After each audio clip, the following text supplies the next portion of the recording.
Chair Walker, Here. Vice Chair Doherty, Here. Commissioner Fisher, Here. Commissioner Sun, Here. Commissioner Hunter, Commissioner Smith. Here. Okay, we can continue. All right, next on the agenda is the approval of the agenda. Can I get a motion, please? I'll make a motion to approve the agenda. I second. All in favor? Aye. Aye. Okay, next is approval of the minute. They look good. Yeah, I'll make a motion to approve the minutes. okay, you have a second? I'll second that. All in favor? Aye. Aye. Aye. Okay. So next up is a public hearing, and I need to recuse myself from this public hearing because I have had dealings with the solicitors for a long time, and I have to recuse myself from this one and the next one. So I am going to leave, but it leaves a question of who is going to run the public hearing. Because it can't be Margaret. Can't do it over Zoom. Can't. If you all are okay with it, I'll run the hearing. I am okay with that. Okay. Okay. All right. Hand me the, Here are your notes. give me my cheat sheets. Hey, I wasn't expecting this, but it makes sense. Yeah. Okay, all right, everybody. Just, I am not gonna go far, I'll probably just be outside, so when you're all done public hearing, just Okay. both of them buzz me and I'll come back. Okay, very good. All right, with that in mind, I will now open the public hearing. You can hang on one second. Can you all hear? Here's a lot. Yeah, here I could show that on our way out. Oh, it's better. That's Thank you, Kevin. Thank Is you. it? That's better. Oh, okay, wait, gotta wait. Okay, if you don't mind, that's fine. I just know it might be hard to hear me. Let's try and let her get comfortable. Yeah, I'm sorry. Let her come on in and get comfortable. Sure.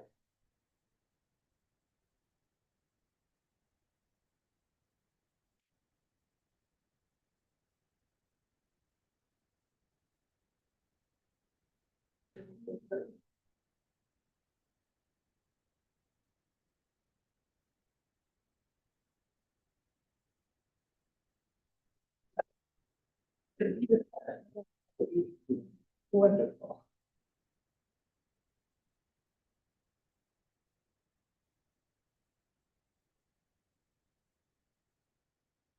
Thanks everyone for being here.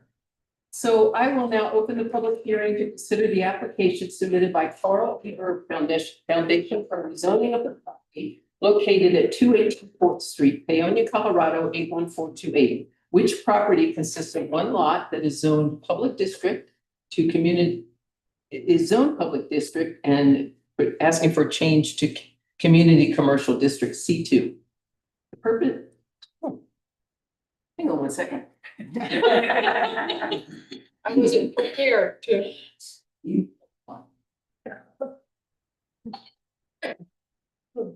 Thank you. All right. The purpose of the hearing is to provide a public forum for all interested parties who wish to comment on these applications before the Planning Commission. The procedure for the public hearing will be as follows. First, there will be a presentation by staff. Second, there will be a presentation by the applicant. After these two presentations, we will allow members of the public to speak for up to 5 minutes. All testimony must be presented at the lectern after you give your full name and address, and I swear you in.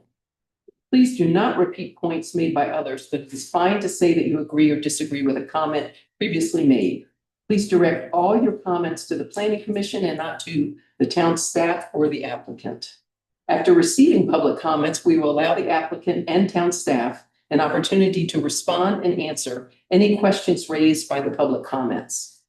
I will then turn the matter over to the Planning Commission, and the commissioners may ask questions of anyone who testified. We generally will not ask questions during the presentations. Finally, I will close the public hearing, and the Planning Commission will discuss the matter and may take some kind of action. Once the public hearing has closed, no further comment from the applicant or public will be taken. However, the commissioners may ask for advice from the town attorney, who I don't believe has joined us, right? No, okay. I don't think he was asked to attend, as far as I know.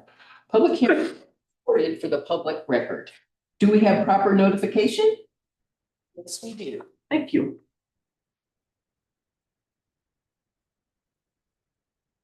Do any board members have any disclosures? Anybody that hasn't already recused themselves? Okay. So we will start with the staff presentation. So if you would please, go ahead and start your presentation. Thank you. So RZ 2026-1 is an application for a zoning amendment as outlined in section 161420 of the Town of Paonia's Municipal Code of Ordinances. The property in question is located at 218 4th Street and is legally owned by the Delta County Joint School District 50. The owner has authorized the Carl E. Burt Education Foundation to apply for planning, building, access, grading, or OWTS permits on their behalf, and the foundation represents the owner in this application.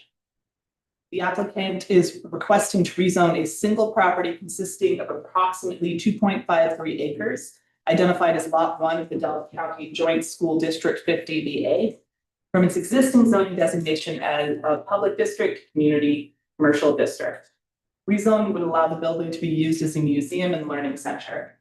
The structure has primarily been a vocational technical college and has been unused for years and underused before that. The property has been considered for low-income housing, apartments, a community center, and as a new town hall, but none of the proposed projects have come to fruition. The applicant has provided the following with the request: recorded warranty deed with legal description, a written statement addressing rezoning criteria, photographs of the property, proof of fee payment, and a signed application dated May 29th, 2026. Public notice has been properly executed. Yes. So the applicant requests rezoning from P to C2 to allow for a museum and learning center. The applicant directly addresses the rezoning criteria in line in the application. They submit that the rezoning meets the requirements listed on the application, as the change will not impact the public health, safety, and welfare of the surrounding area. It is in harmony with the 2025 comprehensive plan, as the school property is designated as mixed use. And it would allow welcome additions to the community and surrounding area and fit within the mixed use frame. So the Town of Paonia Comprehensive Plan provides several relevant guiding principles. So there's a few policies, policy LU 11, which asks us to prioritize development that activates vacant spaces and rejuvenates blighted properties. Policy LU 13 encourages infill and redevelopment within the town's existing limits and where infrastructure and services already exist. And policy Econ 5 focuses on encouraging new compatible commercial businesses to build or relocate in the Paonia downtown core commercial area. So the rezoning will allow the existing building to be rejuvenated and redeveloped in a way that would benefit the town, and it's half a block away from the core commercial area. So a key public district this is straight from the code. It's the intent of this district to provide a special district for those lands that are dedicated for public use, for recreational or educational purposes, or for other public facilities and services. New construction and development requires a special review.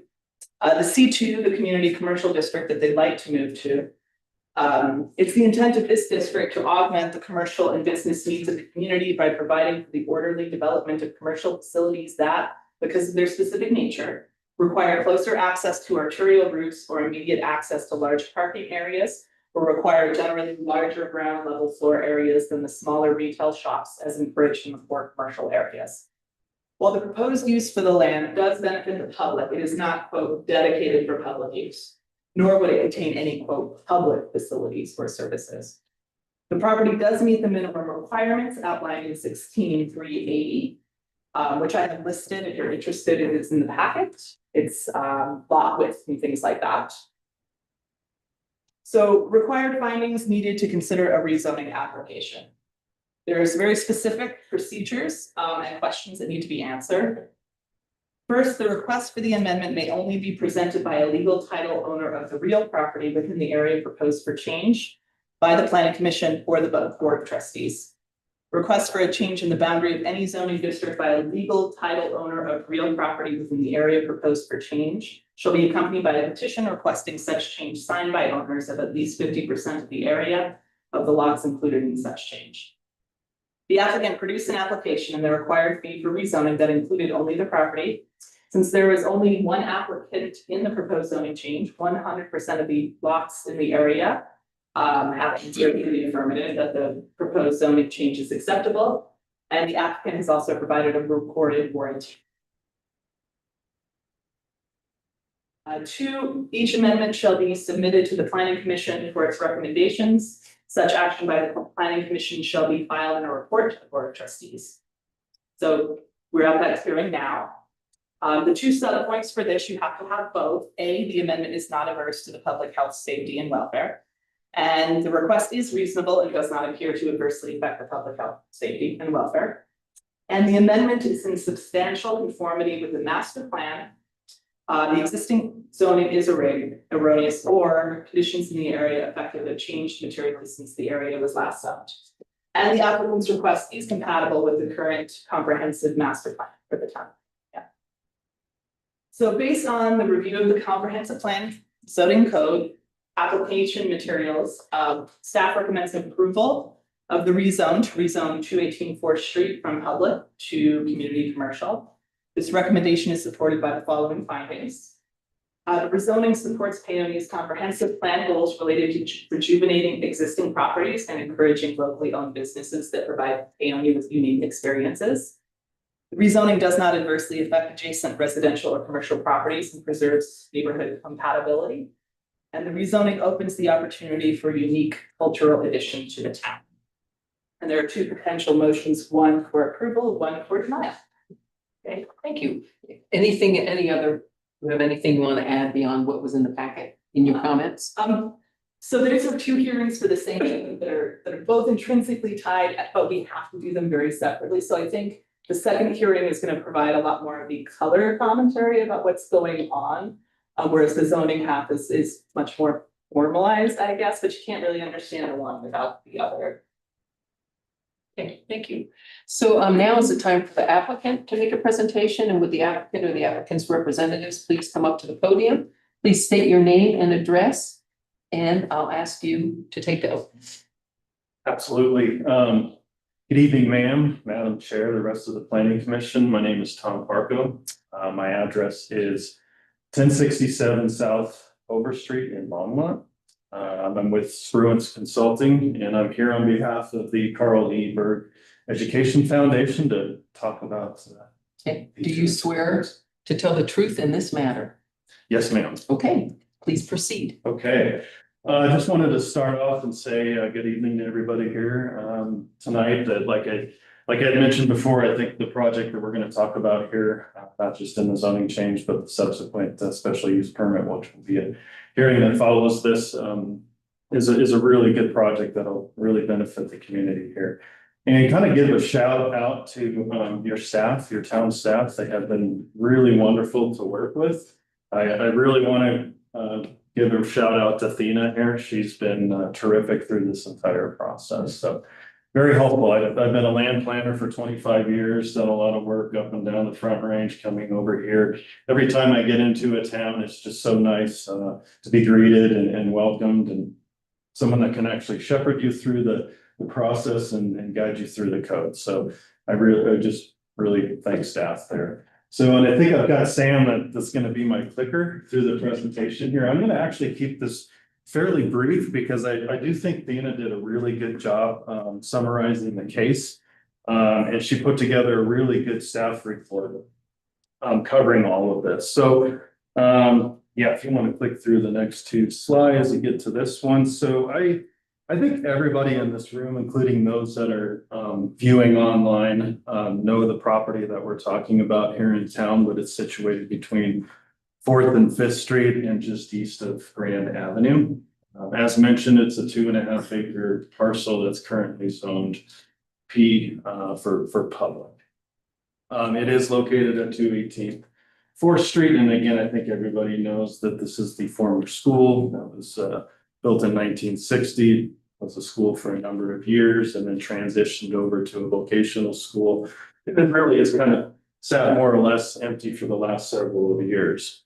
And the Carl E. Berg Educational Foundation has sat down with the school district. They're in current negotiations to acquire this school for the uses that have been described by Thina, and that will go into more detail with the special use permit. So this is the location of the property there. It is one of 4 lots. This particular lot here, lot 1, is the one that we're going to speak to tonight. The other 3 lots are still owned by the school district. Next slide. So can I stop you 1 second? Can you go back to that previous slide? The previous Oh, one, the bigger view. Only because while it's up here, when you said other lots, I didn't know what you meant by that. I could go, actually, the next slide, show a little bit more detail. And then the one after this, but this is actually the lot. The school district, this particular vote text that's on lot 1. Okay. And then there's 3 other lots here. Can I go up and? Yeah, you would, I think. Sure, I wish I had my little pointer. This is the lot 1. This is lot 2, so this is owned by the school district. That's maintenance property. This is lot number 3. This kind of goes over here. School district still owns this, and then lot number 4 here. So the school district still owns this, and then currently still this, but this is what's in negotiation to purchase and then repurpose. Next slide. This is just a little bit more detail here. There's been some numerous surveys done on the property. Over time, it kind of shows a little bit more of the finer legal descriptions, existing easements, and a little bit more detail. We also understand too that the town has received a grant and will be doing some improvements on 5th Street there in Grand Avenue. It sounds like those will be very positive improvements there, but recognizing that really no existing additions or anything else like that will come into play right now, but we're mindful of some of those offsite improvements there. Next slide. This again is just a little bit more detail on some of the survey work. Those lots just show right there, the ones that I had talked about previously. Next slide. So as Thina had mentioned, this is the town's 2018 existing zoning map. And the property in this particular zoning map right now, as we've talked about, is zoned public for school. We're talking about this area right here. And after talking and going through the town code and the table of uses, what the family is proposing on this particular property doesn't quite fit nicely within the existing zoning code. So when you go through those table of uses, it doesn't mention museum and some of the other items in there. And you know what? That's not uncommon in a lot of jurisdictions and municipalities, big or small. It's almost impossible to go through and list every single possible use. And so what we really appreciate through this process is that the town's willingness to sit down and kind of think outside the box. Knowing that you have gone through and you just did an update to your comprehensive plan in 2025. So we think right now, the best zoning to suit the needs is C2 commercial. So next slide, and that's why we're seeking this zoning. Here's your 2025 comprehensive plan. This is known as the future land use map. You see the school property there. It's kind of got this purple color to it. That just is designated as mixed use. This is really a guiding document that the town uses. So when folks like the family come in and they propose a use on a property, we take a look at the future land use map to see if there's some compatibility there, especially with the surrounding area and the existing uses. And so I think your comprehensive plan fully supports this proposed zoning to C2, just because if you look there kind of at the bottom of the screen, it does talk a little bit more in detail about what mixed use is and what it allows. And I think probably eventually, because I know you guys are really busy, that typically after you do your comprehensive plan, you go through and you look at your zoning code and at one point in time, you might have a mixed use zone district, but until that happens, again, that's why we're seeking C2. We can't just accommodate, the uses proposed. Next slide. Okay, so here we'll talk a little bit more about this in the next case with the, special use permit, which will actually go through what the family is proposing in a little bit more detail. But the C2 zoning, in our opinion, and this is staff's opinion too, can accommodate these uses that you see on our screen. Next slide. Sorry if this is a little hard to read, but on the left-hand side, as I had mentioned earlier, that's the table of uses. So you can kind of see through the table of uses on the left-hand column are the uses, on the right-hand column under C2. You have all of these, if it's a P, it's permitted. If it's got an S next to it, it's a special use permits required. But of course, if it's got an X next to it, it's just not something that's allowed. And so over on the right-hand side of your screen, you see your rezone criteria. This is what Athena has gone through in quite a bit of detail. This is your criteria. So when you go through and you're considering a zoning change, this is kind of the basis, your findings. So we have to go through as the applicant, the onus, the burden's on us to prove that the zoning change complies with this criteria. We believe it does. And again, Athena has really outlined that in her staff report. We find that it's compatible. We believe that it meets the plan elements in your future land use map. We don't believe that the existing zoning is erroneous. I mean, it's been zoned appropriately in the past just because it's always been a school and a public use. But since we're not really talking about public use moving forward, we don't really have to worry about that. So we do think that we meet all the zoning criteria. And then as Athena mentioned, next slide, Sam.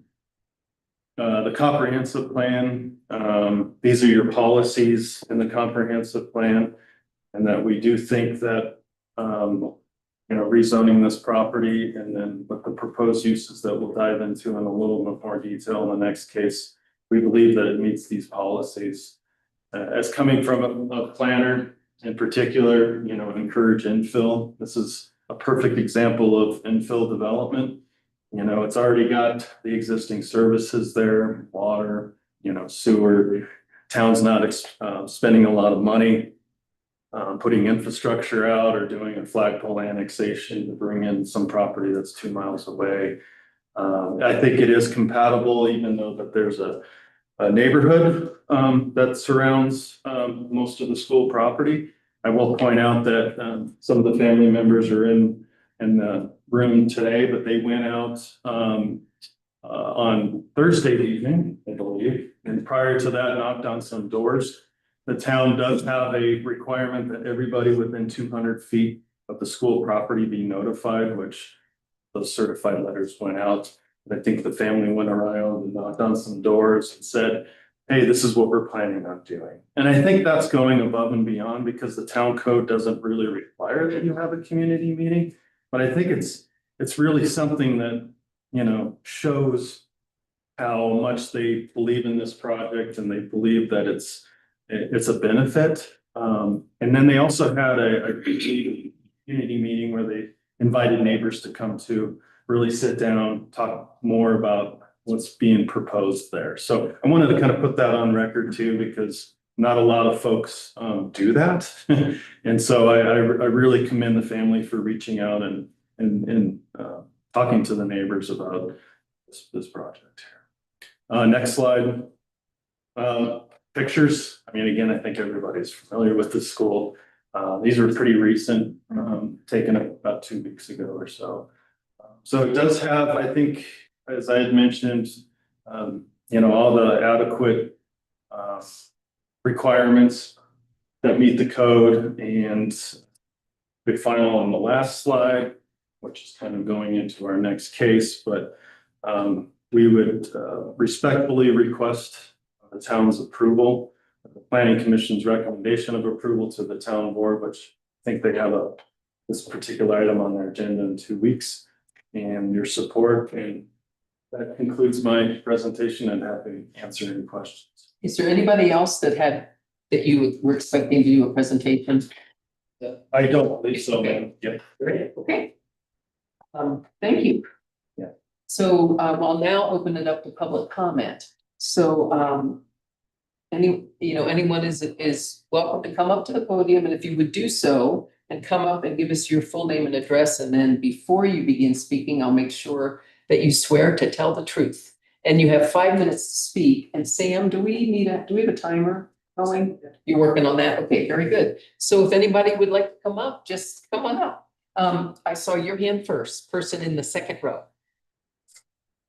Yes, if you give us your full name and address. Hi, my name is Nora O'Brien, and my husband and I live at 333 Onarga Avenue, 3 houses in front of the old school. Hey, and do you swear to tell the truth in this matter? Yes, I do. Okay, please proceed. Okay, we're real excited as neighbors of the property that this type of proposal has been recommended, and we're really hopeful that the zoning can be approved, and also that any special use permits that they need will be approved, because I think it'll bring so much to our town, but also to our community, because in our neighborhood, the school's just been sitting there for quite a long time. And my husband and I were school district employees, but we're retired. But we remember how it used to be when the school was alive and there were things happening there. And it was just a real good feeling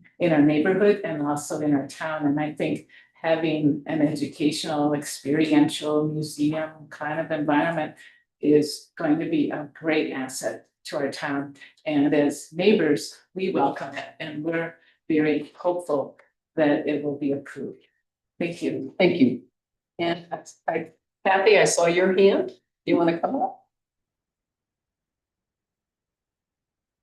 Hello, do I need to sign in? Do they need to sign in? Okay. Oh, sorry. My name is Kathy Schwartz, and I'm at 294th 4th Street. And do you swear to tell the truth in this matter? Yes. Thank you. Okay, so I am, I'm speaking as a neighbor, and I'm actually probably one of 3 of the closest neighbors. It is directly, this Votech is directly outside of my door. I look at it every day from my home office, and every day I see this building that's been neglected, use the word blighted, and it's clear that the school district has been done with this building for a while. And so to have someone like the Carl E. Berg Education Foundation want to come in and not only buy it, but invest in it, it just makes me so happy. Every day, like as I look out my window, I think, oh wow, this is gonna bring life to our neighborhood again. Because we have, like, you can see that it's been vandalized, like some days you hear, like in the past, you hear people up on the roof, etc. But to have this place become a thriving part of our community just really makes me excited. And not only will it bring jobs and taxes, it's just, yeah, it's that life that most excites me. So I really encourage you all to consider not only to consider, but to approve the change in zoning, and just, I'll get 2 for 1 here, and the special use permit. So thank you all very much for your time.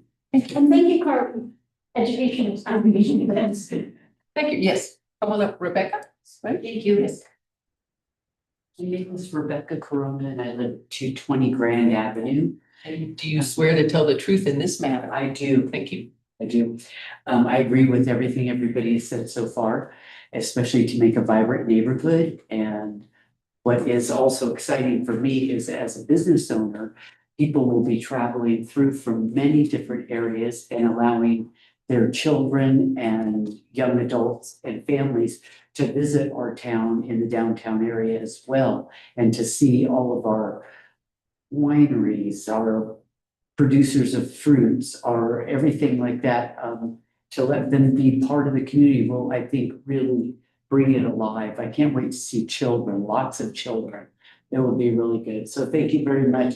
And I really appreciate you okaying all the changes. Thank you. Who else wanted to come up and speak? Yes. And Ethel, you're next. I'm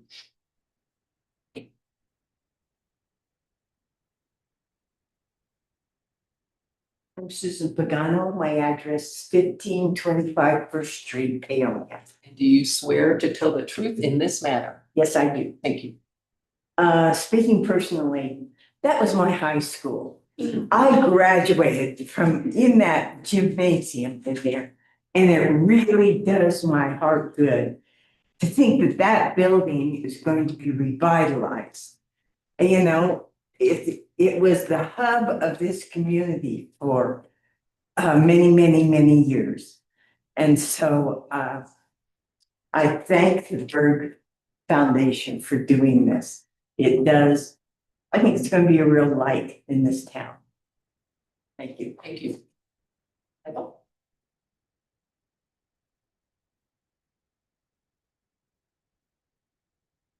My name is Ethel Short. I live on Second Street here in town, but I'm also representing. Do you swear to tell the truth in this matter? Yes.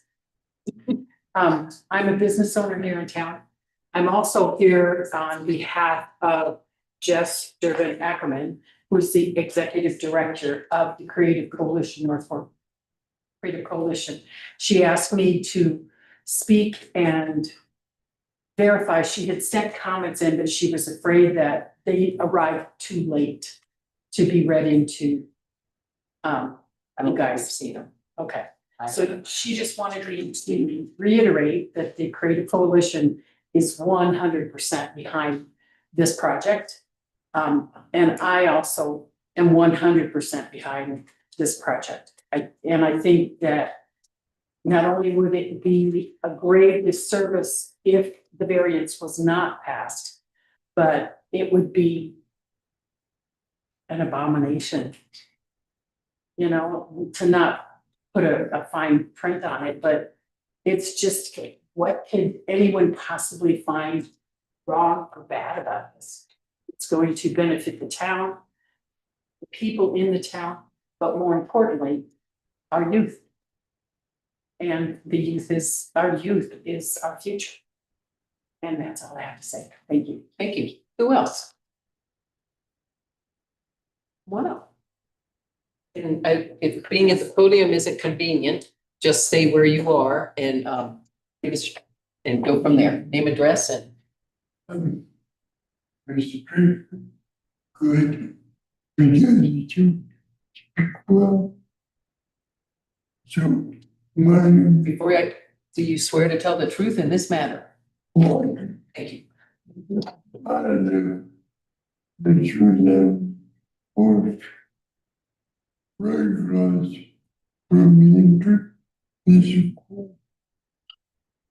I am marketed and the builder has said many times mailed the bed for free. I'm super thrilled we're considering now. I have some ideas and I visit always brand new. And just like to tell them to them is that that what my main concern every goes food. So I want to watch the council is land in the town or the county. And should be cleaned up first. And we're going to. Interested and the different one public space. And it's all I'm really good. Definitely is supportful and I'm already talking about it in negative way. Thank you. Another thumbs up. Thank you. Anyone else in the room that wanted to make a comment? And anyone on Zoom that would like to make a comment? You saw when your face went, go ahead and give us your name and address, and then I have to make sure you swear to tell the truth in this matter. I can't see your name. I just, no, there's a woman on Zoom. So I'm speaking. Oh, Tabitha, yes, go ahead, Tabitha. I can't, the writing's too small. Go ahead, Tabitha. Give us your full name and address, please. It's all right. I'm Tabitha Covey. I'm at 337 Grand Avenue. I live in a house directly across the street from the project. And Hang on, yes, I hang on swear to one tell the truth. second. Thank you. Thank you. Oh, please go ahead.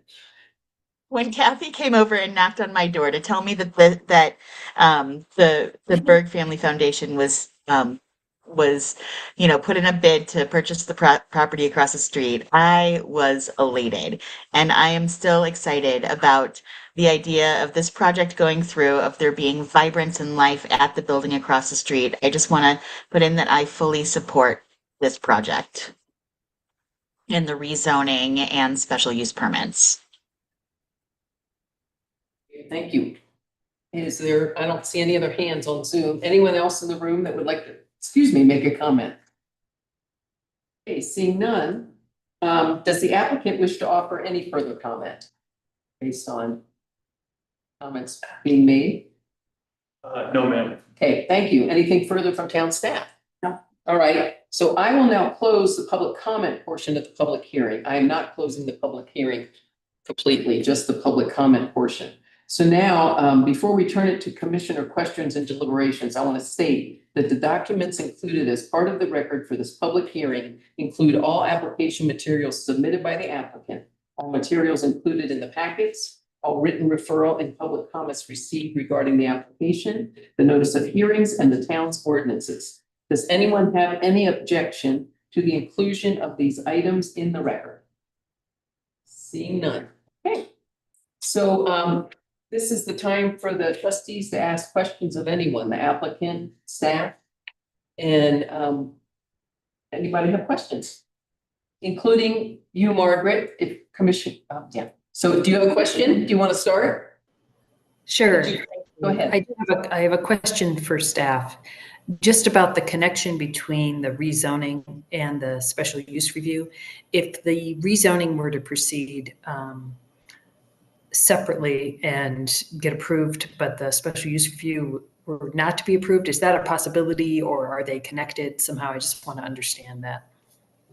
They are not connected in that direction. They are, however, connected in the other direction. So if the zoning is not approved, then the special use cannot continue. I mean, this hearing will continue because we don't make the final, y'all don't make the final decision. But yes, the zoning has to be approved for the special use to be approved. Okay, and then if the rezoning is and the special use review are approved, and then something were to happen and the applicant wasn't able to fulfill their intention for the property, and the special use review sort of went away, if they couldn't get a building permit or something, or they just changed their mind, does then the property stay rezoned as C2? Yes, I know. Yes, the property would stay rezoned at C2. Okay. That's the only question I have. Son, any questions from you? Really don't, just reading the packet and listening to people's input. I appreciate people stepping up and putting their input and support. Okay. Commissioner Fisher.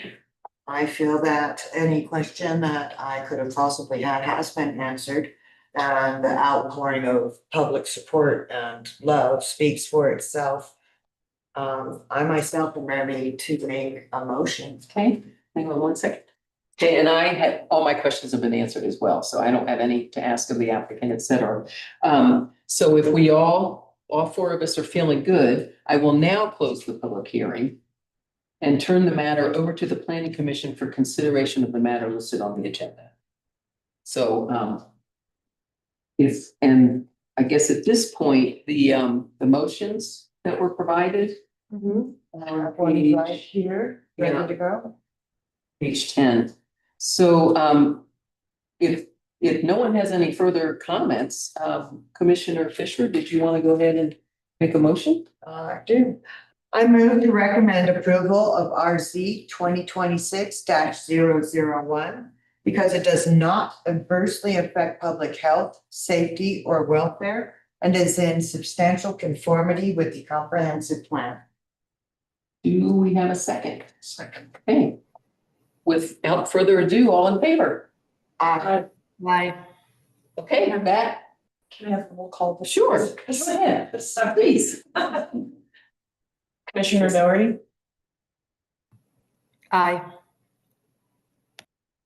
Commissioner Fisher, Aye. Commissioner Sun, I, Commissioner Smith, Aye, motion passes.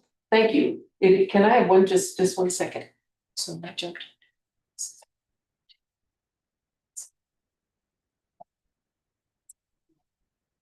Just wondered how. Yes, okay, I'm gonna turn it over to Commissioner Fisher to head up the second hearing. And this is new for her, but it's all scripted and I can't say I do anything but read the script, so. And I can read. Yeah. So the words come out of my mouth correctly. Yeah, and when I said yes, I forgot there were 2 hearings, so I'm thinking, hey, split shift. Okay, thank you. Okay, I will now open the public hearing to consider the application submitted by Carl E. Berg Foundation for a special use review permit to allow mixed use of the property located at 218 4th Street, Paonia, Colorado, 81428. The property is under contract to be purchased by the Carl E. Berg Foundation to be developed as an informal education and cultural center. The purpose of the hearing is to provide a public forum for all interested parties who wish to comment on these applications before the Planning Commission. The procedure for the public hearing will be as follows. First, there will be a presentation by staff. Second, there will be a presentation by the applicant. After these 2 presentations, we will allow members of the public to speak for up to 5 minutes. All testimony must be presented at the lectern after you give your full name and address, and I swear you in. Please do not repeat points made by others, but it is fine to say that you agree or disagree with a comment previously made. Please direct all your comments to the Planning Commission and not to the town staff of the applicant. After receiving public comments, we will allow the applicant and town staff an opportunity to respond and answer any questions raised by the public comments. I will then turn the matter over to the Planning Commission, and the commissioners may ask questions of anyone who testified. We generally will not ask questions during the presentations. Finally, I will close the public hearing and the Planning Commission will discuss the matter and may take some kind of action. Once the public hearing is closed, no further comment from the applicant or public will be taken. However, the commissioners may ask for advice from the town attorney if he were here. Public hearings are recorded for the public record. Clerk Better, may I pop a proper notification? Yes, we did. Thank you. Do any board members have any other disclosures? Okay. May we please have the staff presentation? Sure. Since the audience has not changed at all between these 2 presentations, I would like to ask the commission if it's okay if I skip over redundant parts of my report. Absolutely. I don't think anyone will argue that.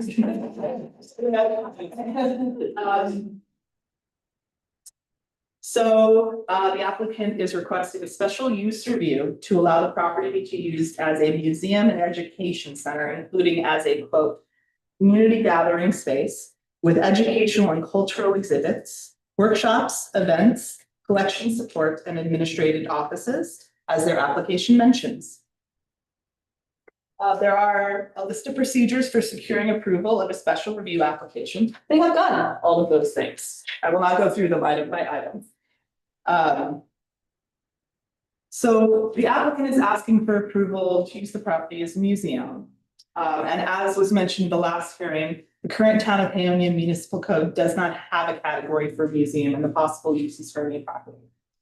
So section 16.3.10.1 of the code states that if a question arises as to whether a specific use does not fall within the express use categories, any person may apply to the planning commission for a determination as to whether a specific use is permitted. That's not exactly what has happened this time, but that's included just so the commission is aware of the fact that they can make any of those decisions. Below are the categories nearest to the proposed use. Commercial recreational is perhaps the closest match, as the number of visitors and payment for facility use may be the most similar to a museum and education center. I've also included dwellings as they were mentioned in the application as a possibility for later creation secondary to the business use. And that was for possible interns and things like that. So what we do have for commercial recreational, which in my opinion is our closest, is pool halls, bowling alleys, skating rinks, and golf course. And it does require a special use review for that category to be in the C2 district. Dwelling units as part of the business require a special review. However, dwelling units secondary to the business are permitted by right. Membership clubs, which also require a special use review. Parks and rec areas are permitted by right. Personal service shops, so barber, beauty shop, shoe repair, self-service laundries, travel agencies, etc., are permitted by right. Public or private schools are under special use, but they would probably have just done that under the current zoning. And retail businesses are permitted by use as well. So the criteria for review and performance standards are as follows, and this is another one of those very comprehensive lists of very specific things. Number one is compliance with the code in general. The applicant's proposed property use is not clearly enumerated anywhere in the town's code, as explained in the previous section. However, the lack of a museum category as a possible use seems to be an oversight, not a deliberate omission. One could easily argue that the proposed use falls cleanly into the spirit of the C2 district, most likely under commercial recreation. The available off-street parking to be considered an issue. There is a full parking section below, as the number of spaces required by the current code is unclear, again, due to categorization of the spaces used. The ability of the current parking lot to meet the large numbers required by similar categories is also unclear. The application mentioned an addition of a splash pad, and I wasn't exactly sure what that was, but if it refers to a ground level fountain play space or other water feature, that can possibly run afoul of the water moratorium and or any water restrictions enacted by the town. The compatibility of the proposed use and site plan with the character of the surrounding area. A review of the application revealed that the building would not be expanded or enlarged outside of its existing footprint. The use of space as a museum or commercial recreational fits with the character of the surrounding area, as it matches well to the community commercial zoning district C2. The building is surrounded by 2 restaurants, a school, and residences, some of which have historically been businesses as well. On the next block of Grand Avenue, there are shops, art galleries, stores, personal services, restaurants, and a recreation. The desirability and need for the proposed use. The applicant has conveyed that, quote, the proposed center responds to a demonstrated community interest in preserving and interpreting the areas, and I may have misdone that, in interpreting the area's heritage while providing flexible community gathering space, unquote. The interest shown in the project by the community evidenced by comments and turnout during the town board meeting on February 24th, 2026, when the foundation requested to purchase town property for the project also shows the proposed use has wide support. The potential for adverse environmental influences that might result from the proposed use. It is highly unlikely that the use of the space as a museum or commercial recreational space will have negative or adverse environmental influences. The compatibility of the proposed use and site plan with the policies and guidelines of the comprehensive plan. You've seen that list once, heard it from me once, it continues to be the same. Lights and signs shall be located in a manner that will not be distracting to adjoining properties and passing motorists. The applicant claims the existing lights are compliant with the dark skies ordinance, number 5/2022.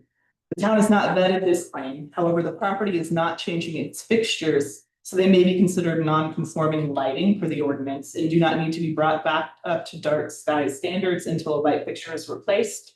A light fixture is damaged such that the cost to bring it into compliance is 50% or less the cost to repair it, or the year is 2032.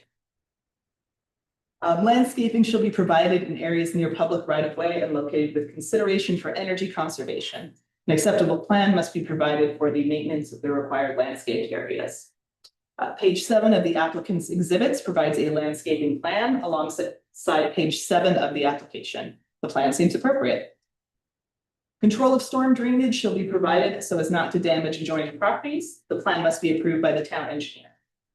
The applicant has not changed the footprint of the building, and the building structure was presumably approved by the building official at the time. Public Works reports no issues with the drainage as it is. Site design and building plan shall include provisions for the needs of handicapped individuals as required by the building code or other ordinances of the town. The applicant claims that they will make any changes needed to make the site accessible. As the building is not being remodeled, no changes are required by the ADA standards for accessible design, but of course, always welcome. Approved landscaping or solid fencing capable of screening adjacent properties shall be provided where commercial uses abut residential uses. The property only directly abuts one residential area located at the southeast of the property. That property line is screened by trees. All other adjoining properties are schools or are across streets. Much of the property is also bordered with a rock wall. The rest of these issues are basically not applicable.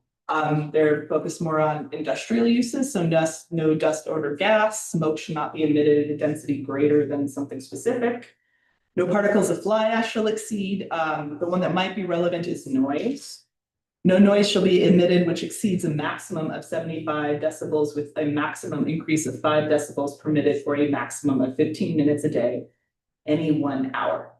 In addition, every activity shall be conducted so that no noise produced is objectionable due to intermittence, beat frequency, or shrillness.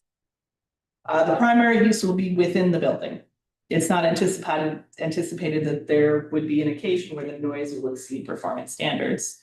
Water pollution, not likely to be an issue. Outside storage areas that adjoin R1, R2, or R3 districts must be screened from view, with screening at least 8 feet high. The property's marked storage areas are not visible to any of Payoneer's residential districts. They're on the other side. And visible to maybe Delta County's residential districts, but not Payoneer's. Truck traffic to and fro, probably not going to be an issue. Industrial activity, not an issue either. So we'll take a moment on the parking. As mentioned above, parking could be an issue for the location as the code requires that a certain quote number of off-street parking spaces shall be provided with the construction, addition, or change of use, which requires a special review to any building. So basically, the special review triggers a parking review at this point. And that will be discussed later in this meeting, but not in time for this decision. Based on the main lot's area of approximately 25,500 square feet, and accounting for the shape of the lot, a maximum of 60 parking spots could be available at the facility. And this is just using online calculators, y'all. I am not a parking expert. The second lot should be able to account for approximately 20 additional spaces. These estimates are for quote normal size spaces and do not account for the 4 accessible spaces that would be required for 75 to 100 parking spaces. So I've got the table of space requirements, and again, we do not have, I've got our closest matches. So a business and professional office requires, I'm not going to read it's like 1 space for every 250 square feet of floor space. So I'll just tell you the number. So business and professional offices require 102 spaces. Libraries would require 64. Retail businesses, except for furniture and appliance stores, would require 85. And places of public assembly such as churches, auditoriums, meeting rooms, funeral homes, which might be our closest, really unclear, is based on seating, and since we don't know the seating for the potential use, we cannot calculate that. And in those calculations, I assumed 75% of the building area as floor space, because not everything counts. But staff still recommends approval of SUR 2026-002 based on the information provided by the applicant, the town's municipal code, and the 2025 comprehensive plan. The application meets the performance standards required under municipal code section 16450 for a special use review. As another part of the code is under review during this meeting, the commission may consider recommending adding museums to the list of commercial recreational places. And sure, we couldn't do that during the same meeting. During the next meeting, you might. Oh, I'm sorry. Oh, okay, whatever. Yeah, I'll talk about it later. It's fine. And then there are 3 motions, an approve, deny, and a no recommendation. Thank you. Are there any other staff comments? All good and summed up. How much? Okay, would the applicant or the applicant's representative please come up to the podium, state your name and address for the record, and take the oath. Good evening again, Madam Chair, rest of the Planning Commission, Tom Parko, Spruance Consulting, 1067 South Over Street in Longmont. You swear to Yes, tell the ma'am. truth? Outstanding, thank you. Again, just really appreciate the support of staff going through the special use permit. And thank you for recommending approval and the proposed zoning change as well. Much appreciated. So going in, if you could just click on the next slide there, Sam. And this has been covered quite a bit here, but because the town code doesn't specifically enumerate a lot of these uses in the zoning code. We, sat down with staff and we had to kind of agree that a lot of these uses had to be kind of similar to other types of uses in your zoning code. And that's why we were going down the process of the special use permit is to capture what you see on this. So it's more than, really kind of this museum and an educational center. It really provides, I think, an overall benefit to the public in this community for the things that you see here. I will point out that the family does intend to really put a lot of capital into this project, not just purchasing the building from the school district. But I think that they have a lot of interest and they're gonna pour quite a bit of money into improving the property, not just on the inside, but on the outside as well. So if you just kind of click onto the next slide, Sam, this is kind of the site plan here. And as staff had mentioned, the intent is to keep the existing footprint of the school that you see out there right now. So most of the improvements will be done on the inside of the building. But there are possibly some facade improvements on the outside as well. Since the building is quite old, it hasn't been used in quite some time, as those that live around this area know that, yeah, it could use a little polishing up, a little bit of dressing there. And I think the family has every intention of doing that. So you can see on the site plan review, again, it's 2.5 acres, not expanding any of the footprint, but you've got the existing parking, which is a gravel surface. And then, the family, I believe, will go through and polish it up too with some additional landscaping and greenery out there. There's some existing fencing that's on the property as well. So if you want to go to the next slide, this is kind of the existing floor plan of the building. The reason I'm just kind of showing this is that, again, no real additions to the property, but you can see in here that it really does serve a great purpose for all of the uses that the family is intending to do. I actually went through and walked through this entire school earlier today. It's kind of, you're walking through kind of a time capsule in many ways, especially when you go into the gymnasium. That's really cool. with those basketball courts and those old floors, wood floors and stuff, you can kind of just close your eyes and think about all the games that have been played over the decades there. So it's really cool to see that this is gonna be really kind of retrofitted and a lot of things kind of kept the same, but brought up to current standards. We also understand that if the special use permit is approved, we'll have to come in and apply for the appropriate building permits. You know, electrical, you know, plumbing, a lot of that stuff is existing, but again, probably just need to be brought up to some current codes stuff. So working with town staff to do all of that. Next slide. This is what Dana had covered here. This is your special use permit criteria that, again, the burden is on the applicant to go through and demonstrate that we can meet all of the criteria in here and believe that we can. And as Dana had mentioned, we comply with all of these things here. You know, I won't go through and read every single one of these, but going down to, you know, environmental performance. What's nice about this site is that, you know, because it's existing, we're really not adding any pavement at this time, so you're not increasing the areas necessarily. Surface, the existing lighting. A lot of the uses will be inside. I think that's nice that you have a 75 decibel limit in this particular area, which I don't think there's going to be a lot of noisy activity out there, but most of that will happen during the daytime or inside the building. So we do have to be mindful of all of this too, because eventually this will be built into the permit. So we have to make sure that we comply with all of your standards.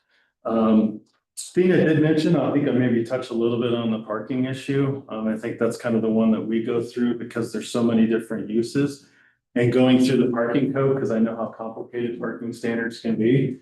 We'll work with staff to determine the exact number there, but that existing gravel parking lot that's on site right now can accommodate quite a few parking spaces. That's more on site, realizing that there are still some off-site parking requirements. To this, could you go back? Oh, yeah, to the overview site So we plan. can see which part of the parking you're referring to. Yeah.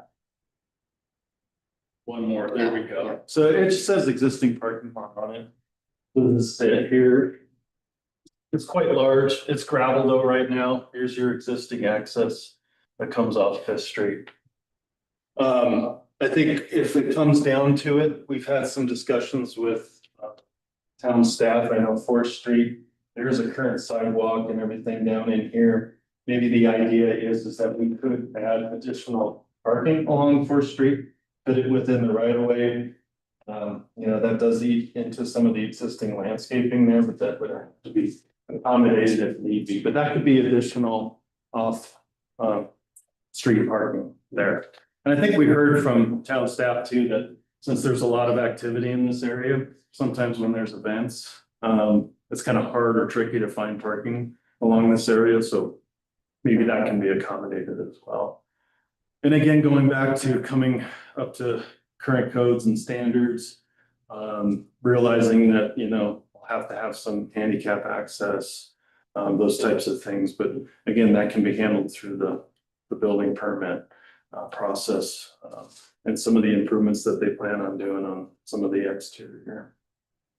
That covers all of the criteria.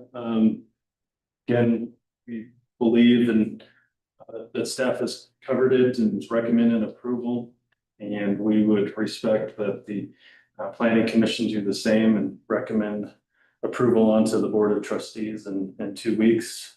And appreciate all of your time and concludes my presentation. I'm happy to answer any questions. Thank you very much. I don't know, can we ask questions now, or is it after? After public safety. Sorry. See, we're all new.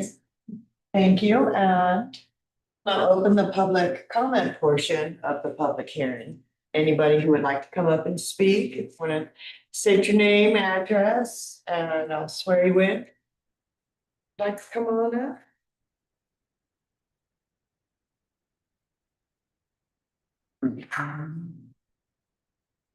Do you swear to tell the truth in this matter?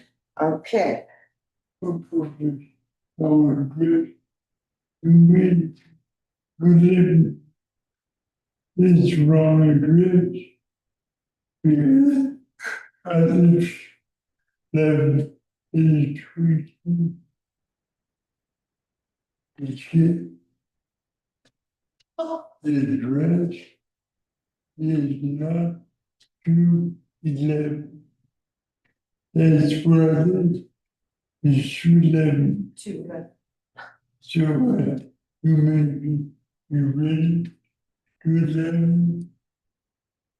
Oh, you mean on the hearing? Yes. Oh, instead of 218. Oh, Right. oh. I didn't notice. Anyway, it's, the correct is 218, right? Okay. Yes. Okay, sorry, because you live at 211. Right. That's the thing. Yeah. Yeah, that makes sense. You don't want a museum at your house? Oh. And then you can understand what I'm saying, then you know. Yes. The thing is accurate that the school board wants to impose some kind of restriction on education. So we don't deal with students. It is unreasonable thing.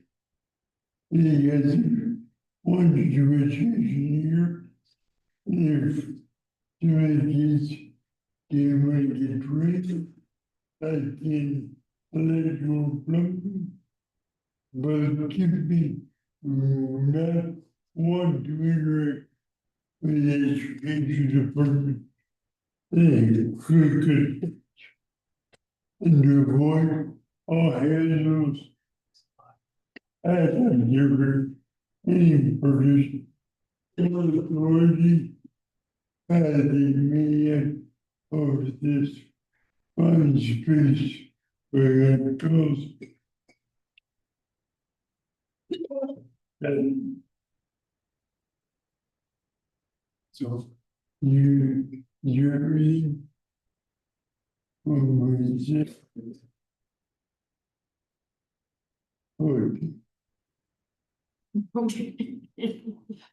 Thank Is there anyone else who would like to come up or online who would like to speak on the special event, Oh, use review. special use review? We got lots of special things. Oh, Lord. Okay. And does the applicant wish to offer any further comment?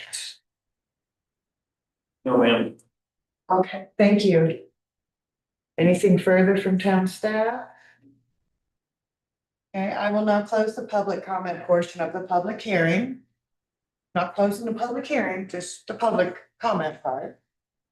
Before we turn to commissioner questions and deliberation, I want to state that the documents included as part of the record for this public hearing include all application materials submitted by the applicant, all materials included in the packets, all written referral and public comments received regarding the application, the notice of hearings, and the town's ordinances. Does anyone have any objection to the inclusion of these items in the record? Okay. So, other questions from the trustees and commissioners? I might have a question when we get to be asking the applicant question. Are we there yet? We're there. Oh, okay, so. Okay, the question I have is, and I think I understand what's going on in the packet, it's page 86, which is the very, it's an aerial of the property, and I believe what is being shown in hatched marks along Fifth Street is the future, and the wording was, is that, oh, new dedication. So is that referring to the future construction? Yes, so if I understand, I know that there's gonna be some improvements there, correct? At Fifth Street, right? And so, I believe that the current property, the way it is right now, can accommodate those improvements. I don't know if the town is asking for any additional right of way or improvements. I'm not, And I'll answer, as I understand it, all of the easements have been taken care of. okay, okay. So if there were easements with this building, it's probably through the school district. But again, I don't know those details, but I know there was quite a big effort to get easements from all the surrounding land. Yes, and there is actually an existing easement that goes through that gravel property or gravel parking lot for the school district to access lot 2 where their maintenance shed is. We're communicating a little bit with the school district and the town to see if we can go ahead and provide a new access to Fifth Street for the school district.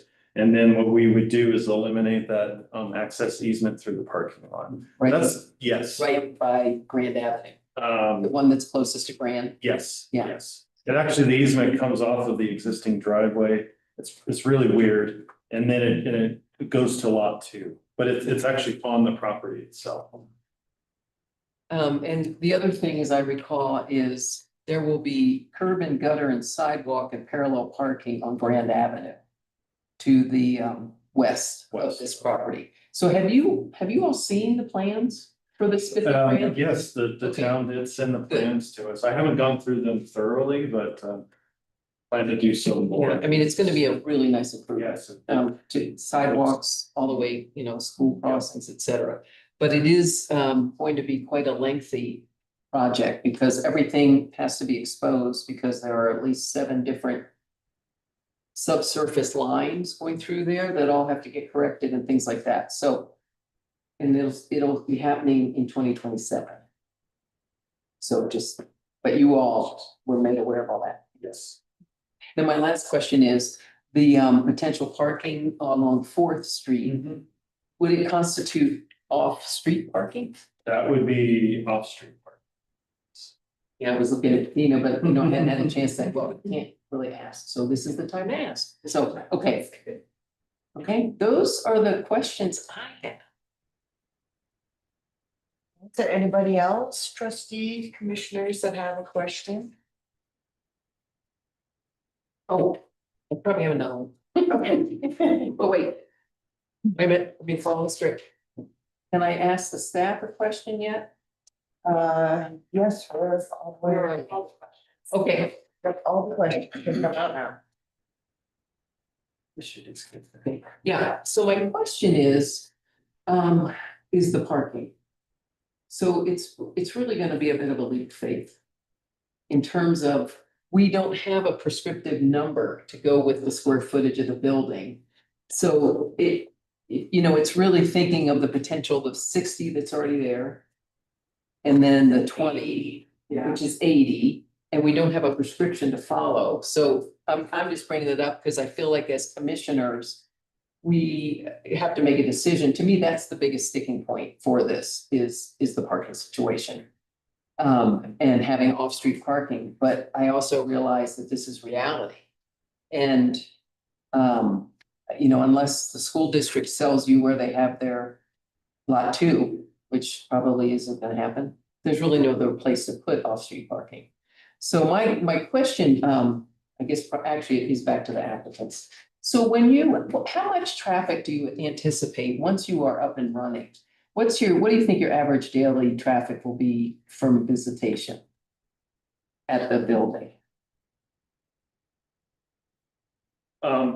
We didn't really put together a formal traffic study or plan as part of the application. But we anticipate it would just be mostly personal vehicles, cars, trucks, no big semi trucks or anything else like that. So the vehicle trips coming in and out on a daily basis, again, depending on the events, worst case scenario, I couldn't really tell you if it's, 30, 40 trips per day coming in and out of there.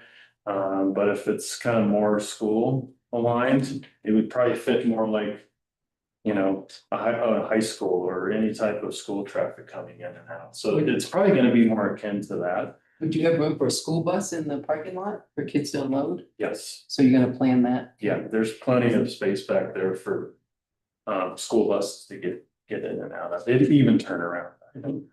And mostly I was just thinking visitors. Right. Because I think it's inevitable that because there's gonna be new parallel parking on both sides of Grand Avenue along there. And there's quite a bit of off-street parking on Fourth. Because across the street from Kathy's house. That there'll be some overflow of people coming to visit. Will be parking in the neighborhood and going in and out. And which I think is anticipated for something like this. So I guess I'm just thinking out loud that given, I would encourage the 20 off-street slots, I think just for the neighborhood and for because Fourth Street isn't all that busy of a street, but it's going to become one, I think, just because this is an attraction in a good way. I'm comfortable if we ask that the 20 off-street be included. I'm comfortable with the 60 plus 20 of off-street parking, given that right, go ahead. Yeah, sorry. I think, based on what you're saying, there already is enough for the 60 plus 20. It has the It 8, has that, the lot that was on the side that wasn't pointed out. right, So there's the big is the 60 and then the smaller lot is the 20. And then Right. the street parking was an addition to that they will take some of that front space for parking. and which- you're talking about the 20. Yeah, I'm talking about the existing. I think the 80 already exists is what I'm saying. Oh, okay, because I'm looking back at the table, see what page was that on? The table that you had in your report. Yeah. Let me just go to that. I don't know what page it's on. Not of the packet. No, you had a table. I do. Here it is. It's on page, it was in your report on page 57. So, having to fit some round pegs into square holes in terms of the uses. So if you were to be a professional office, it would be 102 spaces, which doesn't really fit. And you were just giving it as an example. But a library, let's say 64, retail 85. So my point is the 60 that are in the back parking lot and the potential 20 in the front kind of splits some of the difference here. There's already 20 in the front. Can you pull up a map I can point? to you? Let me do that. Yeah. Because That's what I'm saying is I don't think if the 80 is sufficient, they don't need the additional parking. So I thought it was 60 in the, I'll show you. okay, As soon as we get a map up. oh, good, yeah, can you project, could you ask Sam to when you're referring to, because I'm obviously confused. my let's disappeared, sorry. There it is. There it is. That's So 60, 20. Oh, okay, so I did not understand. that there's Yeah, 20 in And that then little- the discussion was creating some of basically the lawn space for off-street. Which I don't think is, in my personal staff Okay. opinion, I don't think is necessary because 80 does fall somewhere between those two Yeah, numbers. I did not understand that you had 20 in that polygon. But was considered a separate parking lot. Yeah. Okay, all right. Good enough, fair enough. Thanks for the clarification. all right. Come on up.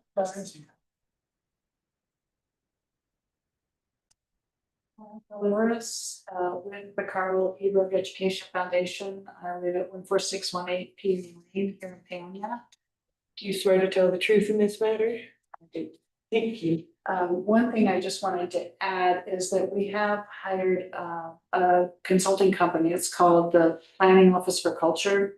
Cameron Leader, that's who we're working with. He is out of LA. He has been here physically and looked at the place.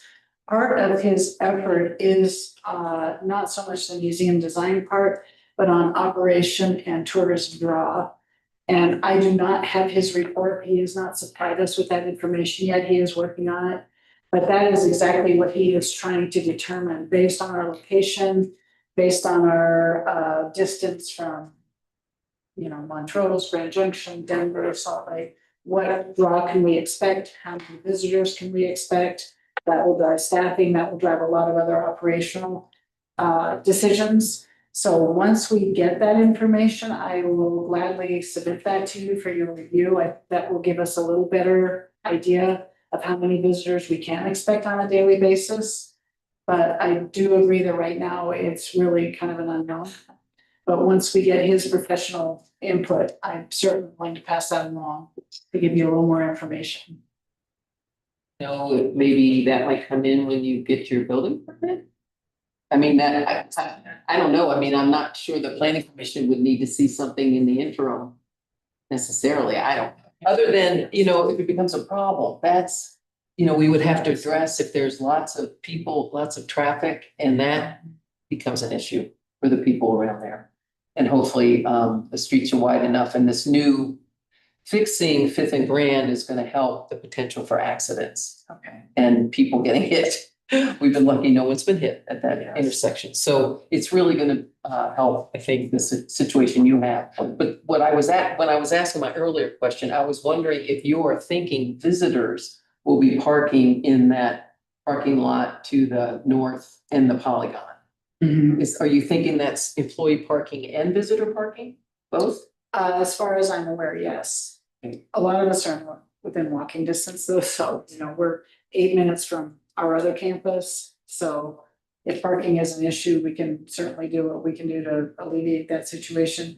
My biggest concern is making sure we do have access for the larger school buses. We do envision that we, you know, obviously that's our goal, is to bring a lot of educational school kids through.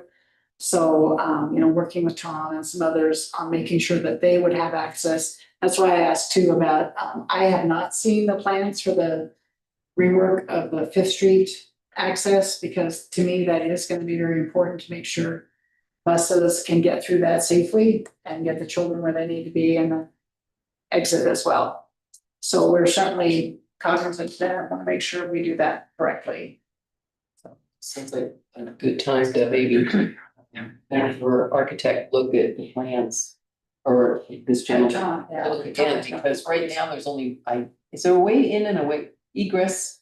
Are there two ways in and out of that northern parking lot? It's just the one. It's just right, but Fifth and Grand. And Fifth is still gonna have that curve. It's just, it's gonna be a T intersection when it meets Grand. When it meets Grand. Yep, and the, you know, the curve that people take when they're headed, so east-west challenge. So the curve people take when they're headed towards 133 and wanna go up Fifth, that will be eliminated. There will not be a curve any longer. It'll just be a T intersection where Fifth meets So- Grand. So if they are coming up to the T and need to turn right on Fifth, that will be a consideration because there only is the one gap in the rock wall there for ingress into that parking lot. Yep, I So- think that's something you need to all look at. That's perhaps something, yeah, we'll need to make sure we just keep in touch with and make sure we get a solution that works when it's I redone. know they were working with the school district during all this. There was so anyway, yeah, but definitely wanna see that and how to make sure it works. Because, you know, it was a school, so I guess they got school buses in there before. But it's no longer gonna have that. It's gonna be, you know, you're gonna make a right turn in to get That's- onto Fifth. That's exactly my concern when we redo this intersection, to make sure that makes sense to get a bus, if a bus is heading north on Grand, turns right on Fifth, how they can gain access through Yeah, a that. lot of that has been already designed. So it's gonna be important to sit down with staff. I'd like to also add, I've heard that the way the buses have traditionally done it is actually on Fourth.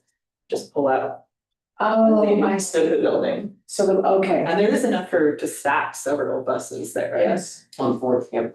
on Fourth. Okay, but that would impact too, maybe these properties. Yeah. Mhm. So there's a lot of moving pieces here with that construction coming. So I highly recommend you stay in contact with Mr. Sund and staff. And look at all those drawings. I mean, we've spent quite a bit of money doing potholing to see everything that needs to be moved subsurface. And the plans are very well prescriptive now. Okay. Very good. With, in mind that it was and when the school district had to be a part of that. I'm not part of those things, but a lot of work's gone into it.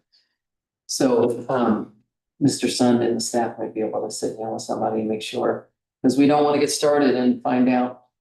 And, yeah, and we only have so much money. This is a grant funded, $3 million in grants, Okay. which is unheard of for a little town like us. So, woo woo. All right. So thanks for that input. And again, I just wanted to thank you all as well, just for your time and energy and considering this. So, thank you. Thank you. Thank you. That's all I had, was just scrutinizing parking. Okay. Only because we're gonna talk about it next. Anything from you, Mr. Sir? Okay. There's nobody else. I will now close the public hearing and turn the matter over to the planning commission for consideration of the matter listed on the agenda. And if there's no further discussion among the trustees, commissioners, I would entertain a motion. Move to approve the special use as. Could you read the one or the other of the motions on page 58? It just makes it, it makes it so much better at all of it.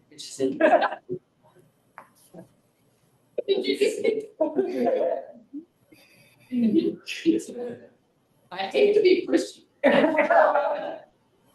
No one's pushing it. No, you've done this, so. I move to recommend approval of SUR 2026-002 because it does not adversely affect the public health, safety, and welfare of the neighborhood, that the use substantially conforms with the 2025 comprehensive plan, and that the proposed use meets the review criteria and performance standards as required, as long as it receives a favorable determination from the Board of Trustees. I'll second that. May we have a roll call vote, please? Commissioner Smith? Aye.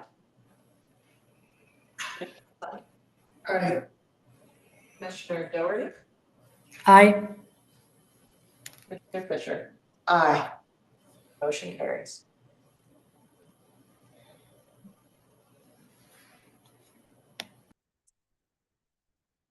And now do we need to? Oh, we need Mary back. Here she is. Pause. And I'm doing Commissioner. Yes.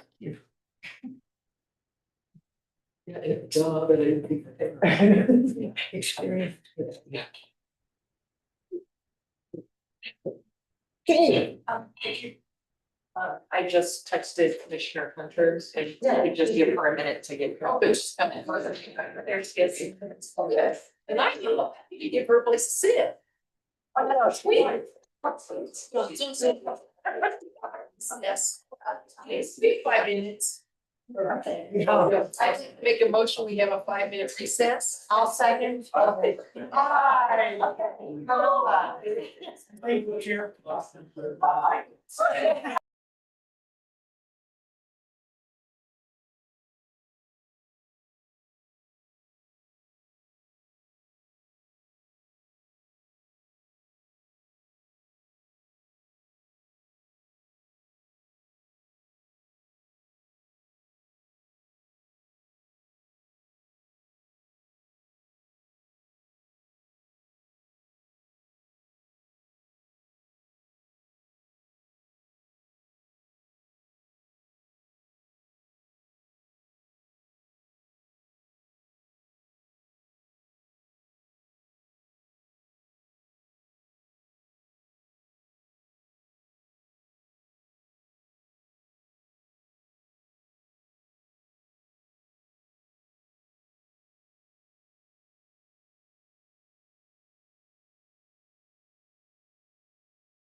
All right, let's reconvene the meeting. All right, next item on the agenda is review of chapter 16, article 6, parking for revision recommendations.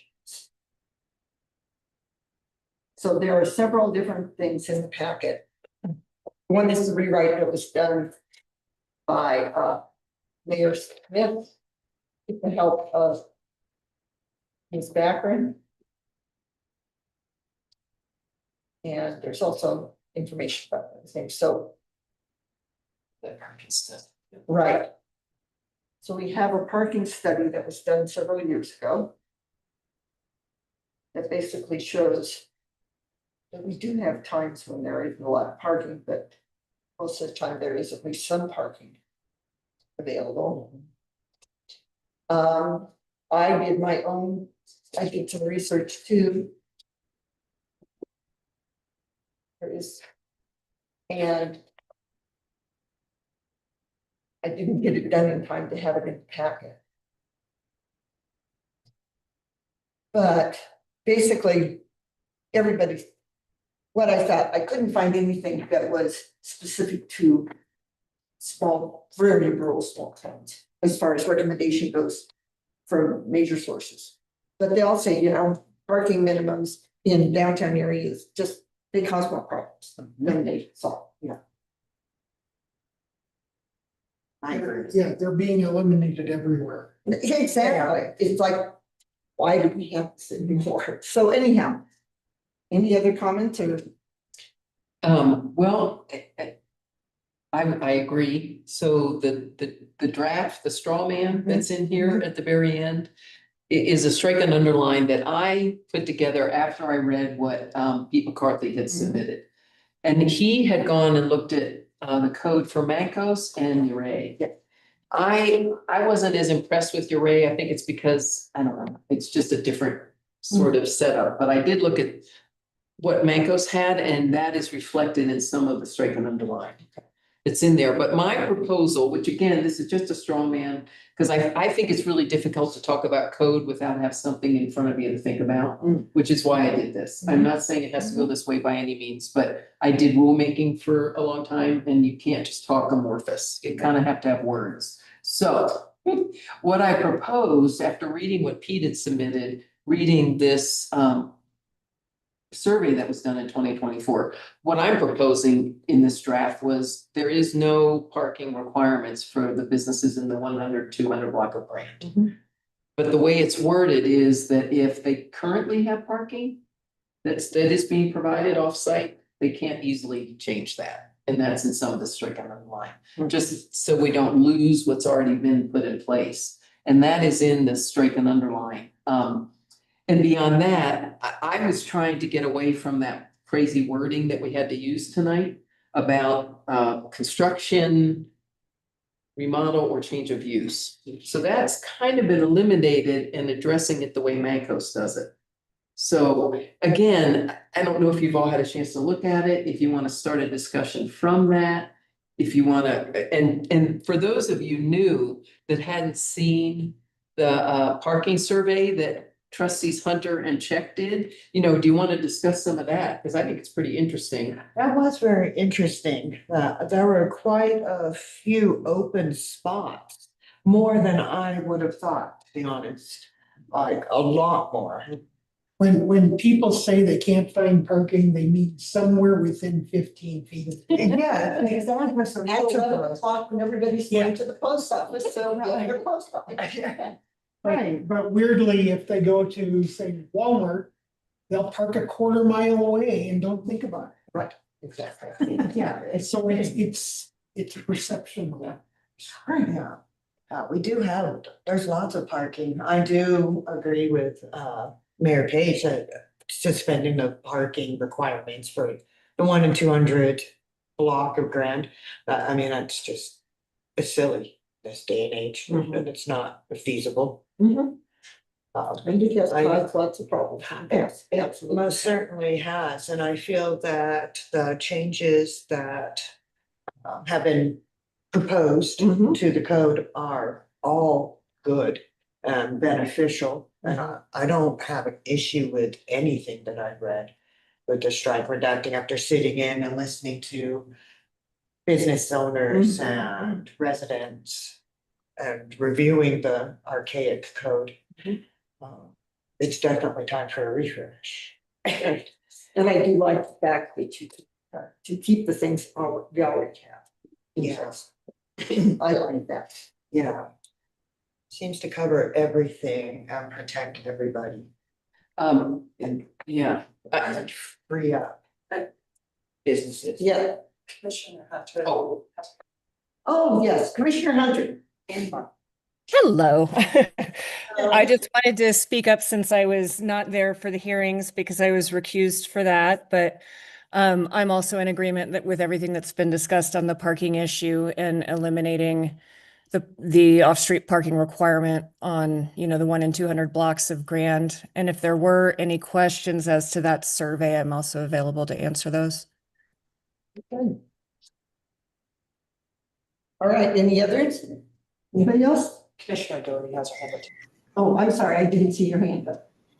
That's okay. Yeah, I agree that we should not require parking on those 2 blocks of Grand. I don't know that second part that you mentioned about ensuring that if someone has created parking, that they be required to keep it. That I'm a little, if a use has a special use review, they must abide by that. But I don't think we need to say that in the parking requirements, because that's just true anyway of any special use review.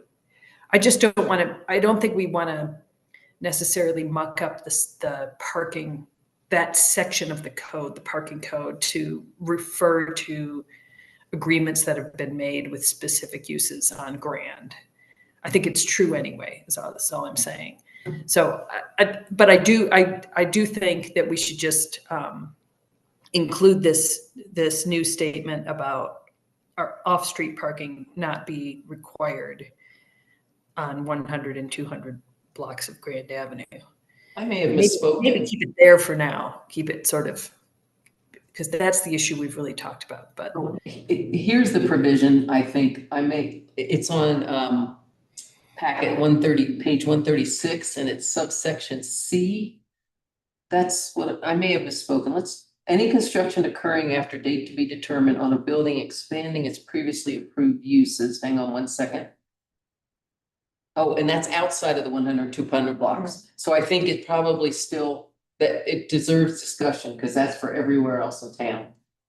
16-6-20 applies to all properties outside of the 100, 200. So the 16-6-10 is only 100, 200.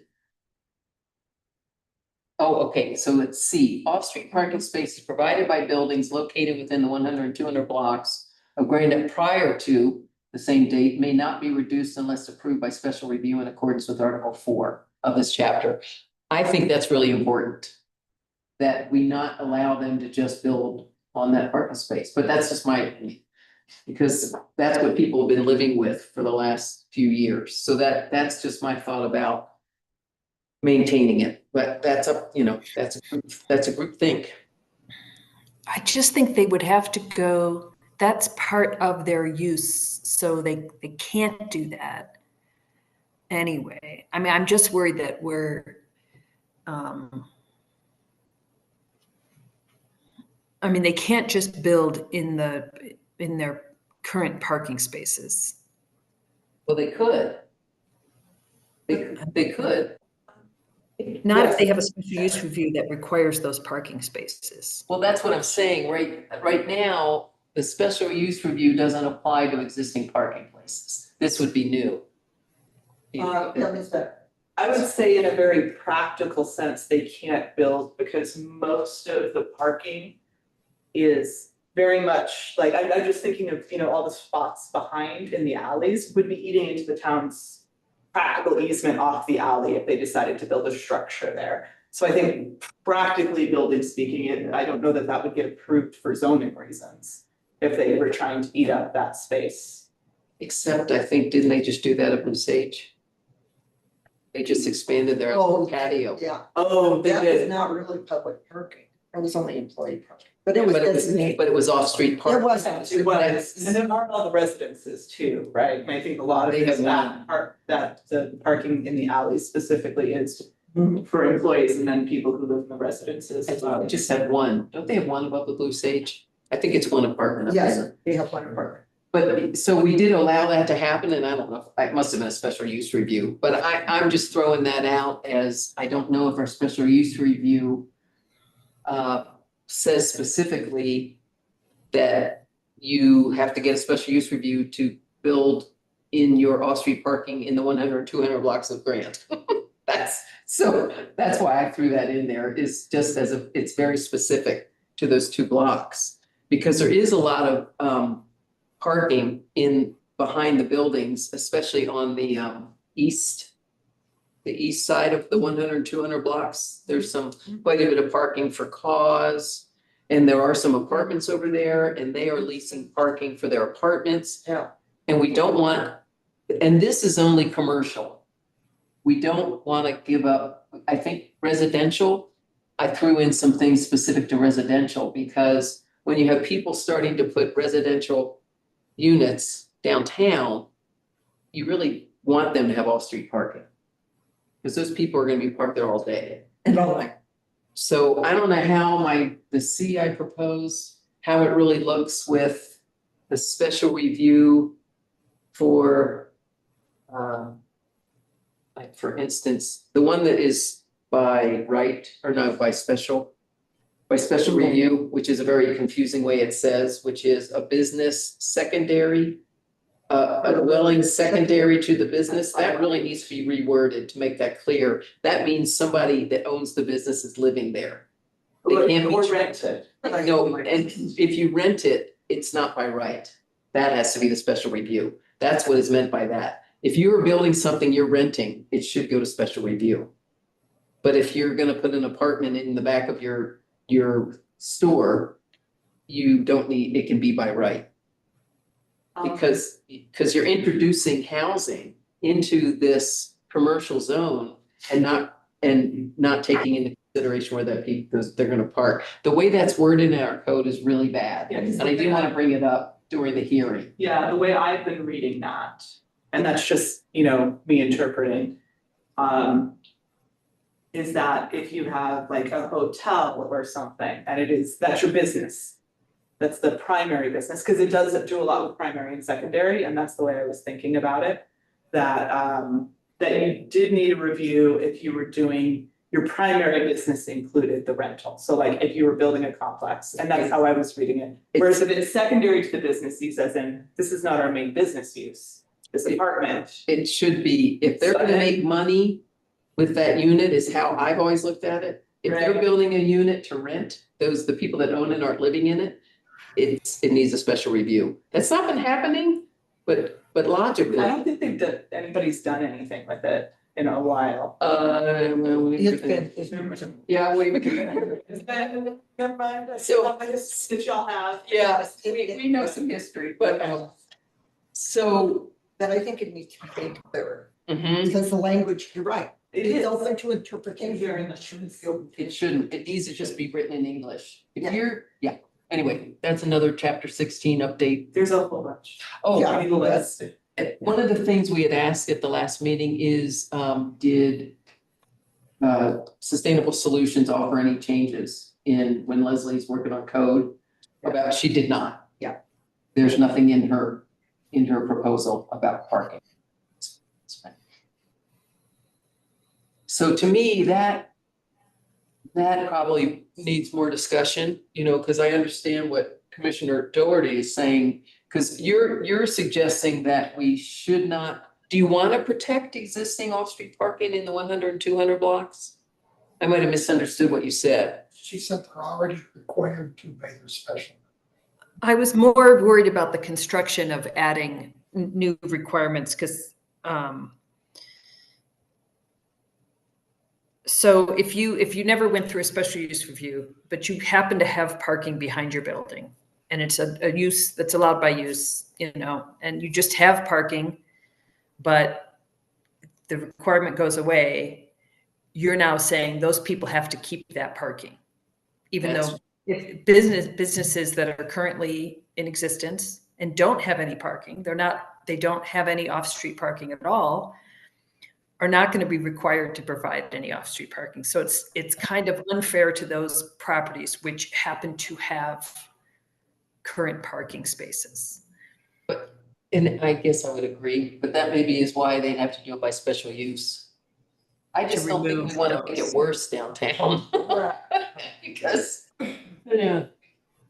And the people. Well, who but we either don't have a parking requirement or we don't. I don't know that we can treat properties differently because they happen to have parking behind them. You know? Those that don't have parking behind them, it's because there is no space to have parking behind them. Or they Right. wouldn't. Yeah, yeah, so unless somebody's gonna tear down a whole building, rebuild, do whatever to create parking, or it seems like it's Which irrelevant. they wouldn't do because it's not required.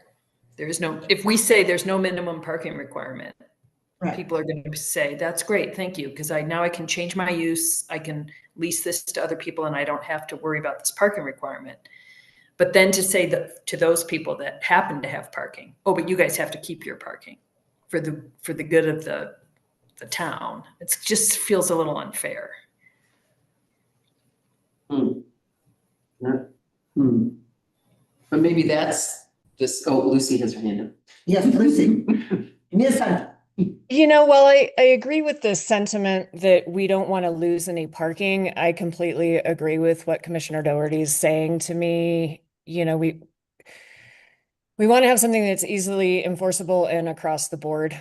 I think we have too much in the way of exceptions, and we want to get away from that in any new code language we write. So can I follow up? So Yes. Commissioner Hunter and Commissioner Doherty, you, or maybe it was Athena, brought up that because we are so squished where we are, that if somebody does want to build in their parking area, they're going to be constrained by setbacks. Yeah. So that's. Yes. And that's with or without a special use. Are there because setbacks in the downtown area? There's setbacks for the right of way everywhere. Oh. Yeah, there, I mean, I don't think there's a distinction. There's a 0 setback for the front. Right. In C1, because everything can be read into the side. Right. But The it's sides. The alley has what Public Works. I don't know if this is official or not, but Public Works claims 5 feet on the other side of the alley. As a minimum, so that the truck can fit through and move around and cans can be. But I don't know that we have any official easements when it comes to that sort of thing. I think anytime you're building, the easements come into effect, because all the alleys. I want to say the alleys in town, there's no difference between an alley in the C1 or an alley in the R1. There's not. There would be the same setback. Yeah. Because it's all about people coming and going, an emergency vehicle. So I guess, How wide is the alley? I don't know, Very. I couldn't tell I you. even think it does vary. In the older sections, how the alleys are much narrower. Yeah, I So- think Nikki was saying 16 feet total. Is what the alley and the shoulders should be, but again, I don't know where she got those. It might be from the new building code that wasn't incorporated, which is something we should also look at some point. So, But that's, I think that's more administrative at this point. Yeah. And my point is that, okay, if somebody does want to build there, because we have people encroaching on the right of way right now.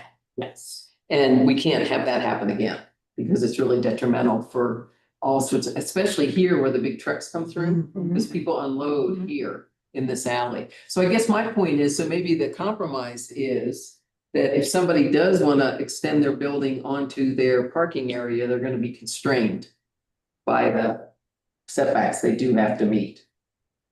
And is that just, again, to me, this is the kind of thing to bring to the trustees with some pros and cons. Would be a way to do it. Here's something to think about. Right, here's a revised thing, here are some issues with the revised thing. What would you like to do with it?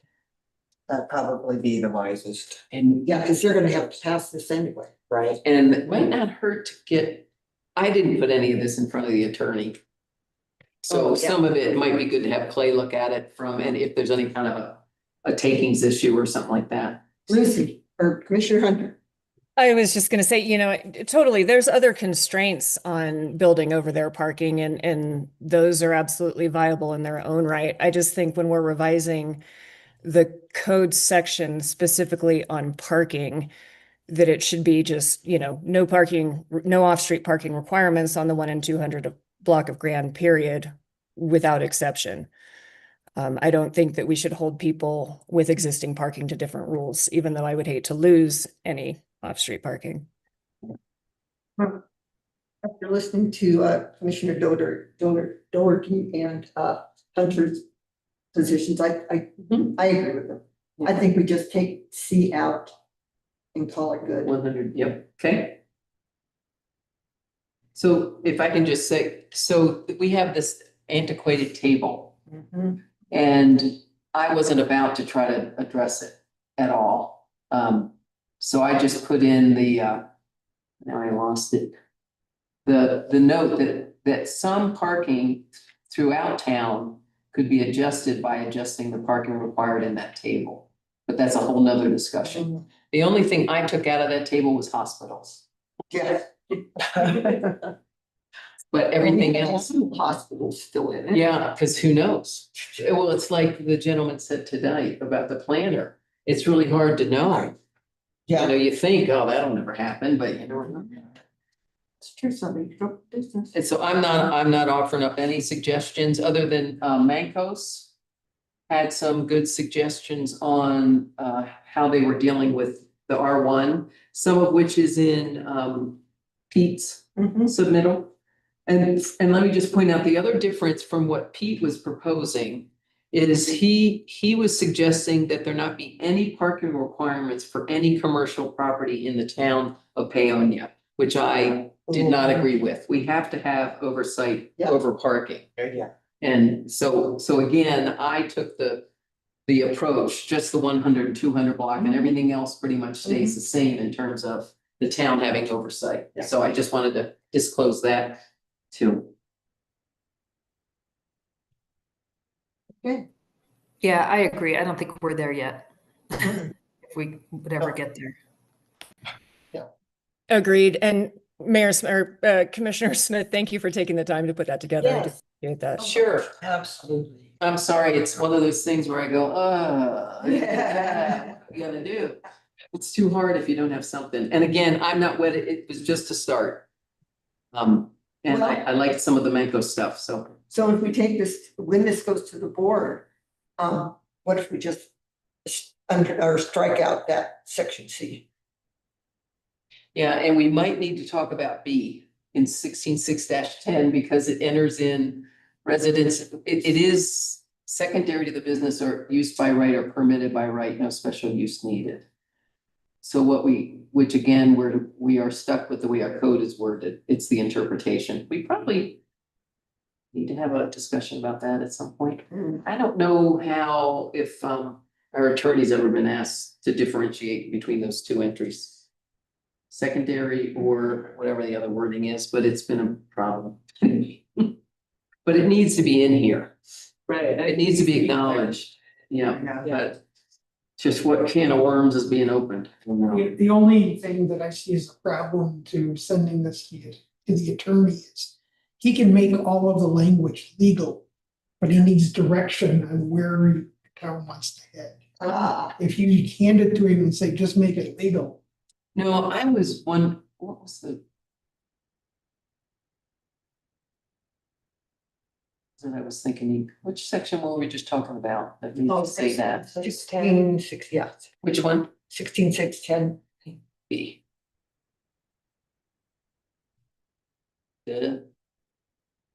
Oh, well, yeah, I was thinking, I wonder how he sees that, but there was something else about this I was asking, thinking he should look at it.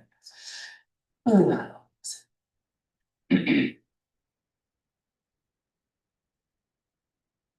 I don't remember, sorry. Yeah, it seems like, I don't know if all the commissioners want to delve into, maybe not tonight, but look at for yourself at what Mancos does for their table in terms of parking requirements. okay. They had done some simplification Mhm. and Mancos is a pretty small town too. Oh, it's about the same size as Yeah. Union. And I don't think I don't think its main street is a highway. No, Is it's it? not. So that's one thing, you know, we're a little different that our main street isn't a state highway, Right, Memphis is the same. which Uray is kind of a state highway, which maybe. That's a different situation. 'Cause you're limited by what CDOT allows you. Right, exactly, whereas we have a little more latitude. So. I don't know what y'all, But there's a whole bunch of little towns in Colorado, and you can pull up all sorts. yeah, when I was doing this, I'm going, okay, what's another town? Reason. What's Creed, and then Green Mountain Falls, but theirs was Creed, yeah. So I don't know if you wanna take the time offline before the next meeting to propose, We could very easily pull up examples from other towns, like I Okay. said. bring it to the next meeting. We're gonna, and we're gonna end up with far more examples than anybody wants to look at. You want do you wanna do that? Sure. Or, Yeah, and bring it to the yeah. next meeting? Then why don't we take off C under 16.6.10? Mhm. And, yeah, that's. We need to change B, Yeah, and or change the wording on B, but. yeah, I don't know what I think I was making a change, that blue in there, I don't know. Yeah, I'm looking Sorry. at it. That's me, making comments, Oh, making comments about what it's said Got it. already. Anyway, okay. Yeah, it was just a comment on, it wasn't a. So take off C, get some suggestions on the tables. And then, somebody can try to establish. B. oh, that resident. I looked it up, there's a 20 foot rear setback on C1, so. I would venture to say almost none of these meet that as of now anyway, so. Okay, so, It would oh, be, you it did would good. be a zoning review to be able to build on those spots. Excellent. So we're fine. Okay, that's good to know. Okay, Does that sound like a way to go? I'll just rest. I am absolutely taking notes on things, so yes. Commissioner Doherty, are you in agreement with bringing it back with some changes? Okay. Yes. Commissioner Hunter? Yes, Okay. I don't think does this require a motion? Okay, we are. All right. Now that we are at the end of our agenda, I think we shall adjourn. Thank you. Thank you. Very instructive. Yeah, good job on everything. And Yeah, thank you, Commissioner Smith, for all that work. Sure. Great.